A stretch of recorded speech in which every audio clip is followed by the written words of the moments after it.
ಶ್ರೀನಿವಾಸ ದೇವಸ್ಥಾನ number 10 A sector Yelahanka ಉಪನಗರ ಬೆಂಗಳೂರು 560064 ದಿನಾಂಕ 30/12/2025 ಮಂಗಳವಾರ ಶ್ರೀ ಶ್ರೀನಿವಾಸ ದೇವಸ್ಥಾನ ಯಲಹಂಕ ಉಪನಗರ ಬೆಂಗಳೂರು ಇಲ್ಲಿ ವೈಕುಂಠ ಏಕಾದಶಿಯನ್ನು ವಿಜೃಂಭಣೆಯಿಂದ ಆಚರಿಸಲು ಭಗವತ್ ಪ್ರೇರಣೆಯಾಗಿರುವುದರಿಂದ ಭಕ್ತಾದಿಗಳು ಹೆಚ್ಚಿನ ಸಂಖ್ಯೆಯಲ್ಲಿ ಭಾಗವಹಿಸಿ ಭಗವಂತನ ದರ್ಶನ ಪಡೆದು ತೀರ್ಥ ಪ್ರಸಾದಗಳನ್ನು ಸ್ವೀಕರಿಸಿ ಭಗವಂತನ ಕೃಪೆಗೆ ಪಾತ್ರರಾದರು. ಇದೇ ಸಂದರ್ಭದಲ್ಲಿ ಮಾತನಾಡಿದ ಶ್ರೀ ಮಹಾಂತ ಶ್ರೀಮಠ್ ಜಗದ್ಗುರು ರಾಮಾನುಜಾಚಾರ್ಯ ಸ್ವಾಮಿ ವಿಶ್ವಕ್ಸೇನಾಚಾರ್ಯಜಿ ಮಹಾರಾಜ್ ರವರು, ಶ್ರೀ ರಾಜಗೋಪಾಲ್ ರವರು, ಶ್ರೀ ರಮೇಶ್ ಕುಮಾರ್ ರವರು, ಶ್ರೀ ಭಾಸ್ಕರ್ ರೆಡ್ಡಿ ರವರು, ಶ್ರೀ ಎ.ವಿ. ಲಕ್ಷ್ಮೀಶ ರವರು, ಶ್ರೀ ಶೇಷಾದ್ರಿ ರವರು ಮಾತನಾಡಿ ಶ್ರೀ ಶ್ರೀನಿವಾಸ ದೇವಸ್ಥಾನದ ವೈಕುಂಠ ಏಕಾದಶಿಯ ಕಾರ್ಯಕ್ರಮದ ಬಗ್ಗೆ ಮೆಚ್ಚುಗೆ ವ್ಯಕ್ತಪಡಿಸಿದರು.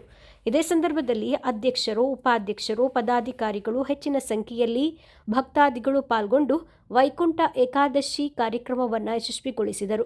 ಬರುವ ಎಲ್ಲ ಭಕ್ತಾದಿಗಳಿಗೂ ಬೆಳಗ್ಗೆಯಿಂದ ರಾತ್ರಿಯವರೆಗೂ ಪ್ರಸಾದ ವ್ಯವಸ್ಥೆಯನ್ನು ಏರ್ಪಡಿಸಲಾಗಿತ್ತು. ಬರೋ ಭಕ್ತಾದಿಗಳು ದೇವರ ದರ್ಶನ ಪಡೆದು ವೈಕುಂಠ ಏಕಾದಶಿಯನ್ನು ವಿಜೃಂಭಣೆಯಿಂದ ಭಗವಂತನ ಕೃಪೆಗೆ ಪಾತ್ರರಾದರು. ಇವತ್ತು ಇದು ವೈಕುಂಠ ಏಕಾದಶಿ ಇದೆ. ಅದಕ್ಕೆ ಈ ದೇವಾಲಯದಲ್ಲಿ ಎಲ್ಲರಿಗೂ ಭಕ್ತಜನಕ್ಕೆ ವೈಕುಂಠ ಏಕಾದಶಿಗೆ ಶುಭಾಶಯಗಳು. ಸಮಸ್ತ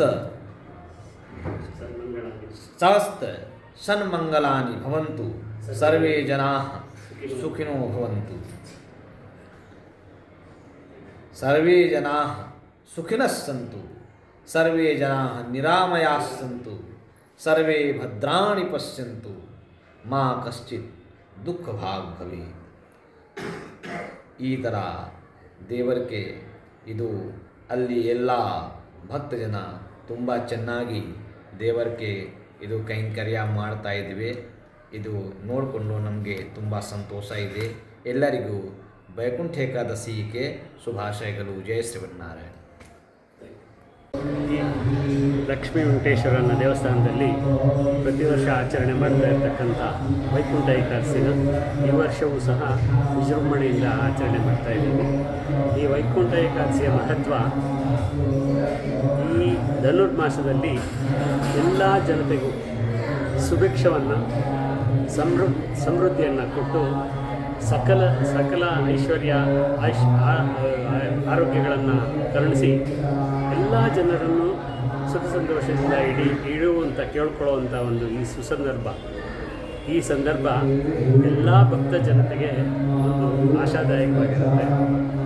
ಇಂತಹ ಈ ಸುಸಂದರ್ಭದಲ್ಲಿ ಈ ವೈಕುಂಠ ಏಕಾದಶಿ ಬಹಳ ಪವಿತ್ರವಾದಂಥ ದಿನ.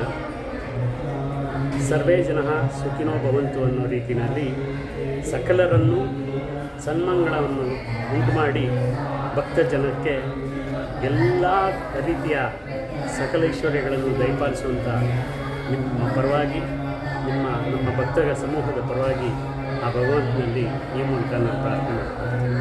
ತಮ್ಮ ಹೆಸರು? ನನ್ನ ಹೆಸರು ಲಕ್ಷ್ಮೀಶ ಅಂತ. 2007ರಿಂದ ಇಲ್ಲಿ ವಿಪ್ರ ಸೇವಾ ಟ್ರಸ್ಟ್ ಅಂತ ಒಂದು ಸಂಸ್ಥೆಯನ್ನು ಕಟ್ಟಿ ನಾವು ವಿಪ್ರರೆಲ್ಲರೂ ಈ ಭಗವಂತನ ಸೇವೆ ಮಾಡಲಿಕ್ಕೆ ಟೊಂಕ ಕಟ್ಟಿ ನಿಂತ್ಕೊಂಡಿರ್ತೀವಿ. ನಾವು ಪ್ರಸಾದದ ಡಿಸ್ಟ್ರಿಬ್ಯೂಷನ್ನಿಂದ ಹಿಡಿದು ಸಕಲರ ಕೈಂಕರ್ಯಗಳಲ್ಲಿ ಭಾಗವಹಿಸಿ ಅವನ ಅನುಗ್ರಹಕ್ಕೆ ನಾವು ಸದಾ ಸಿದ್ಧರಾಗಿರ್ತೇವೆ. ಇದೇ ರೀತಿ ಕಳೆದ 2007ರಿಂದ ಇಂದಿನವರೆಗೂ ನಡೆಸ್ಕೊಂಡು ಬರ್ತಾ ಇದ್ದೀವಿ. ಆ ಭಗವಂತನ ಕೃಪೆ, ಭಗವಂತನ ಅನುಗ್ರಹ ಎಲ್ಲ ಜನತೆಯ ಮೇಲೆ ಇರಲಿ. ಸರ್ವೇ ಜನ ಸುಖಿನೋ ಭವಂತು ಅಂತ ಕೇಳಿಕೊಂಡು ನಿಮ್ಮ ಮೂಲಕ ಎಲ್ಲ ಸಮಸ್ತ ಜನತೆಗೆ ಆರೋಗ್ಯವನ್ನು ಕರುಣಿಸು, ಸಮೃದ್ಧಿಯನ್ನು ಕರುಣಿಸು ಅಂತ ಕೇಳಿಕೊಂಡು ನಾನು ಈ ಮಾತುಗಳನ್ನು ಮುಗಿಸ್ತಾ ಇದ್ದೀನಿ. ಶ್ರೀನಿವಾಸ ದೇವಸ್ಥಾನ ಯಲಹಂಕ ಬೆಂಗಳೂರು. ಈ ದಿವಸ ವೈಕುಂಠ ಏಕಾದಶಿಯ ವಿಶೇಷ. ಬೆಳಗ್ಗೆ ಪ್ರಾತಃ ಕಾಲ 3 ಗಂಟೆಯಿಂದ 5 ಗಂಟೆ ತನಕ ಸುಪ್ರಭಾತ ಸೇವೆ, ಅಭಿಷೇಕ ಮತ್ತು ಶ್ರೀನಿವಾಸ ಉತ್ಸವ ಮೂರ್ತಿಗೆ ತೋಮಾಲೆ ಸೇವೆ ಮತ್ತು ಅಲಂಕಾರ ಸೇವೆ ಮತ್ತು ಪ್ರಾಕಾರೋತ್ಸವ ನಡೆಯುತ್ತದೆ. ತದನಂತರ ಮಹಾಮಂಗಳಾರತಿ ಮತ್ತು ಶ್ರೀನಿವಾಸನ ಮತ್ತು ಪದ್ಮಾವತಿಗೆ ಅಭಿಷೇಕ ಮತ್ತು 6 ಗಂಟೆ 15 ನಿಮಿಷಕ್ಕೆ ವೈಕುಂಠ ದ್ವಾರ ಸೇವೆ ವಿಶೇಷ ಸೇವೆ ನಡೆಸುತ್ತಾರೆ. ತದನಂತರ ಸರ್ವ ಭಕ್ತರಿಗೂ ಸಹ ಅನ್ನದಾನವನ್ನು ಬೆಳಗ್ಗೆಯಿಂದ ಸಾವಿರಾರು ಜನ ದೇವರ ಉತ್ಸವ ಮೂರ್ತಿಯನ್ನು ನೋಡುತ್ತಾರೆ.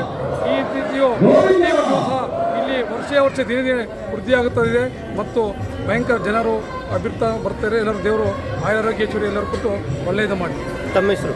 ಶೇಷಾದ್ರಿ ಅಂತ. ತಿಂಗಳು ಪುಷ್ಯಮಾಸ. ಇದರಲ್ಲಿ ಪುಷ್ಯಮಾಸದಲ್ಲಿ ಏನು ವಿಶೇಷ ಅಂದರೆ ಧನುರ್ಮಾಸ. ಧನುರ್ಮಾಸ ಸಂವತ್ಸರದ ಕಡೆಯಲ್ಲಿ ದಕ್ಷಿಣಾಯನದ ಕಡೆಯಲ್ಲಿ ಬರ್ತಕ್ಕಂಥ ಒಂದು ಮಾಸ. ಉತ್ತರಾಯಣ ದಕ್ಷಿಣಾಯನ ಅಂತ ಎರಡು. ಉತ್ತರಾಯಣ ದೇವತೆಗಳಿಗೆ ಹಗಲು, ದಕ್ಷಿಣಾಯನ ದೇವತೆಗಳಿಗೆ ರಾತ್ರಿ. ಇದು ನಾವು ಬೆಳಗ್ಗೆ ಧನುರ್ಮಾಸದ ಪೂರ್ತಿ ಬೆಳಗ್ಗೆ 5 ಗಂಟೆಯಿಂದನೇ ಎಲ್ಲ ವೈಷ್ಣವ ದೇವಸ್ಥಾನಗಳಲ್ಲಿ ಪೂಜೆ ಯಾಕಾಗುತ್ತೆ ಅಂತಂದರೆ ಈ 11 ತಿಂಗಳು ಕಳೆದು 12ನೇ ತಿಂಗಳಲ್ಲಿ ಬೆಳಗ್ಗೆ ಮುಂಜಾವು ಬರ್ತಾಯಿದೆ. ಈ ಪುಷ್ಯಮಾಸದ ನಂತರ ಬರತಕ್ಕಂಥ ಪರಾಭವನ ಸಂವತ್ಸರಕ್ಕೆ ರೆಡಿಯಾಗೋದಕ್ಕೋಸ್ಕರ ಇದು ವೈಕುಂಠ ಏಕಾದಶಿ. ಶುಕ್ಲ ಪಕ್ಷದ ಪುಷ್ಯಮಾಸದ ಶುಕ್ಲ ಪಕ್ಷದ ಮೊದಲನೇ ಏಕಾದಶಿ ದಿನ ವೈಕುಂಠ ಏಕಾದಶಿ ಅಂತ ಮಾಡ್ತಾರೆ. ಇದು ದಕ್ಷಿಣ ಭಾರತದ ಎಲ್ಲ ವೈಷ್ಣವ ದೇವಸ್ಥಾನ, ಶೈವ ದೇವಸ್ಥಾನ ಎಲ್ಲ ಕಡೆಯೂ ಇದು ಬೆಳಗ್ಗೆ 6 ಗಂಟೆ, ಬೆಳಗ್ಗೆ 5 ಗಂಟೆಯಿಂದಲೇ ಶುರುವಾಗುತ್ತೆ. 8 ಗಂಟೆವರೆಗೂ ಪೂಜೆ ನಡೆಯುತ್ತೆ. ಬೆಳಗ್ಗೆ ರಾತ್ರಿ 5 ಗಂಟೆಗೆ ಮುಗಿಸಿ ಶುರು ಮಾಡಿದ್ರೆ 8 ಗಂಟೆಗೆ ಮುಗಿಯುತ್ತೆ. ಇದರಿಂದ ಎಲ್ಲರಿಗೂ ಒಂದು 30ನೇ ವರ್ಷದ ಏಕಾದಶಿ ಉತ್ಸವ ನಡೀತಾ ಇದೆ ಈ ದೇವಸ್ಥಾನದಲ್ಲಿ. ಯಲಹಂಕ ಉಪನಗರದಲ್ಲಿ. ತಮ್ಮ ಹೆಸರು? ನನ್ನ ಹೆಸರು ರಮೇಶ್ ಅಂತ. ವಾಲಂಟಿಯರ್ ಕೆಲಸ.